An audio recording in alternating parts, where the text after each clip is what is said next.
Good morning, everyone. Thank you for joining us at this early morning press conference. As you know, I have to be in Iqaluit in a few hours. I know you've all been wanting to hear from me directly on the SNC-Lavalin issue. I've taken time to review the testimony, to reflect on what has happened over the past months, and on what our next steps should be. Je tiens à faire le point sur ce qui me concerne à la suite des témoignages entendus. Comme vous savez, je me suis entretenu avec Jody Wilson-Raybould et le greffier du Conseil privé le 17 septembre dernier. Durant cette rencontre, j'ai soulevé le dossier de SNC-Lavalin. Et comme vous l'avez entendu, j'ai réaffirmé que la décision revenait à la procureure générale. Oui, j'ai mentionné que j'étais le député de Papineau. J'ai le grand honneur de représenter Papineau depuis plus de 10 ans maintenant.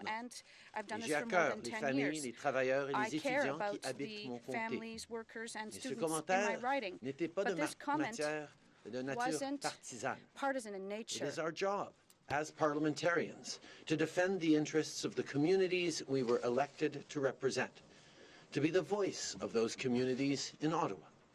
I stressed the importance of protecting Canadian jobs and reiterated that this issue was one of significant national importance.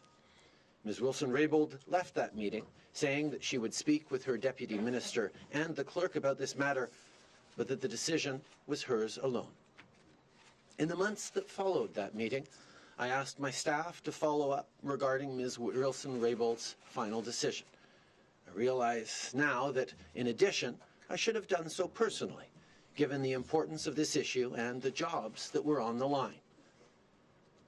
In recent days, I have reviewed the testimony from the Justice Committee, including that given by Ms. Wilson-Raybould, Gerald Butts, the Clerk of the Privy Council, and the Deputy Minister of Justice and Deputy Attorney General, recalling various interactions. Each of these interactions was a conversation among colleagues about how to tackle a challenging issue. Each came at a time when my staff and I believed that the former Minister of Justice and Attorney General was open to considering other aspects of the public interest. However, I now understand that she saw it differently. What has become clear through the various testimonies is that over the past months, there was an erosion of trust between my office, and specifically my former Principal Secretary, and the former Minister of Justice and Attorney General.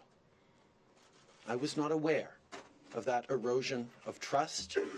As Prime Minister and leader of the federal ministry, I should have been. Après plusieurs témoignages, ce qui est devenu clair, c'est qu'au cours des derniers mois, la confiance s'est érodée entre mon bureau, plus précisément mon ancien secrétaire principal, et l'ancienne ministre de la Justice et procureure générale. Je n'étais pas au courant de cette érosion de confiance. Et en tant que Premier ministre et co-chef du Conseil des ministres, j'aurais dû l'être. Many people have been sharing their advice, perspectives, and experience with me over these past weeks. What is clear is that there are many different styles of and approaches to leadership. There's one theory that the most effective leaders are adversarial and almost tough to a fault. That's not what I believe. I believe that real leadership is about listening, learning, and compassion. It's about the push and pull of robust discourse and honest debate. It's about transparency and accountability. One of the things central to my leadership is fostering an environment where my ministers, caucus, and staff feel comfortable coming to me when they have concerns. Indeed, I expect them to do so. In Ms. Wilson-Raybould's case, she did not come to me, and I wish she had. Because if it's a real relationship, and if we truly are a team, we can always acknowledge when we need to make adjustments. Things won't always be perfect, but there should remain a constant level of openness and dialogue. And that dialogue is crucial on a file as important as justice. Vous savez, je ne veux pas surprendre personne quand je dis que mon père et moi, on avait des différents styles de leadership. Mais je peux aussi vous dire que parmi les dossiers qui lui étaient les plus chers, et le sont pour moi aussi, c'est ce dossier de la justice.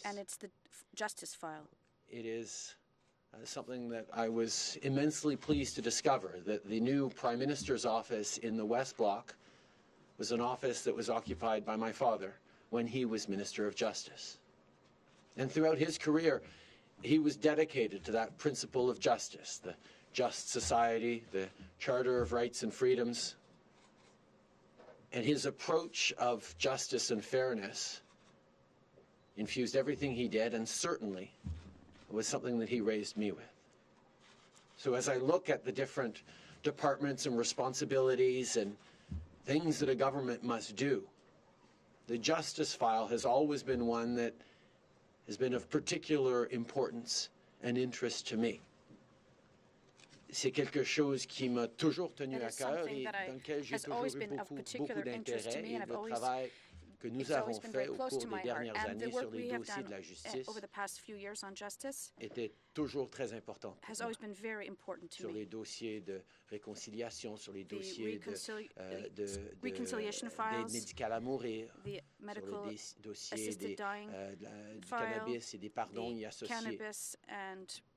Ces principes de justice sont fondamentaux pour moi, dans ce que nous sommes en tant que pays, ce que nous voulons être en tant que société.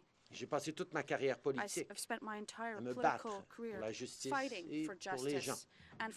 Des enjeux de justice sociale à la protection des emplois canadiens. Depuis mon entrée en politique, j'ai toujours œuvré à servir au meilleur de mes compétences les gens que je représente fidèlement. Le dossier de SNC-Lavalin n'a pas fait exception à la règle. SNC-Lavalin is a company that employs 9,000 Canadians across this country. They create many thousand spin-off jobs in peripheral industries.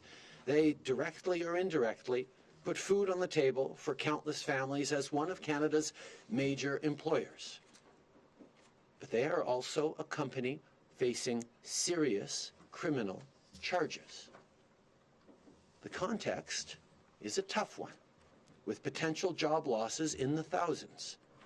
These are the types of situations that make governing a challenge.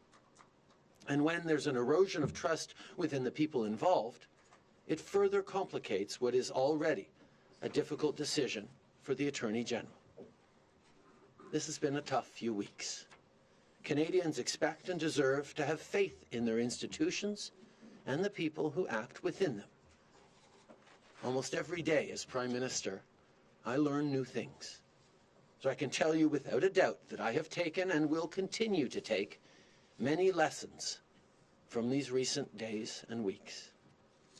Nous allons solliciter l'avis d'experts externes sur plusieurs dossiers qui sont liés aux enjeux soulevés au cours des dernières semaines. Cela inclut notamment le double rôle de la ministre de la Justice et de procureur général, ainsi que les politiques et les pratiques opérationnelles du Conseil des ministres, de la fonction publique et du personnel politique sur des questions juridiques et de façon plus générale. Going forward, we will be seeking external expert opinions on a number of things as they relate to the set of issues raised over the past few weeks. This includes the dual role of the Minister of Justice and the Attorney General, as well as the operating policies and practices across Cabinet, the public service, and political staff as they relate specifically to judicial matters, but also more generally. Ultimately, I believe our government will be stronger for having wrestled with these issues. This morning, I am headed north to Iqaluit to deliver an official apology for the federal government's management of tuberculosis in the north in the 1940s to 1960s and the harms this created in Inuit communities. This is an important day, and this apology will be another defining moment along the road to reconciliation. Our government has said from the very beginning that there is no relationship more important to us than the one we share with Indigenous peoples. That remains true, and we will work hard to advance reconciliation each and every day.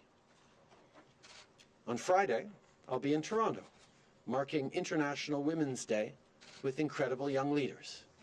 I plan to listen and learn from their lived experiences as we talk about how we can work together to deliver true gender equality in this country and around the world. Et la semaine prochaine, et toutes les autres semaines qui suivront, mon gouvernement et notre équipe libérale allons nous concentrer sur la mission que les électeurs nous ont confiée, bâtir une économie forte, attirer de meilleurs emplois et créer de meilleures opportunités pour les Canadiens de la classe moyenne. Après tout, on est ici pour ça. Merci d'être ici ce matin. Thank you for being with us this morning.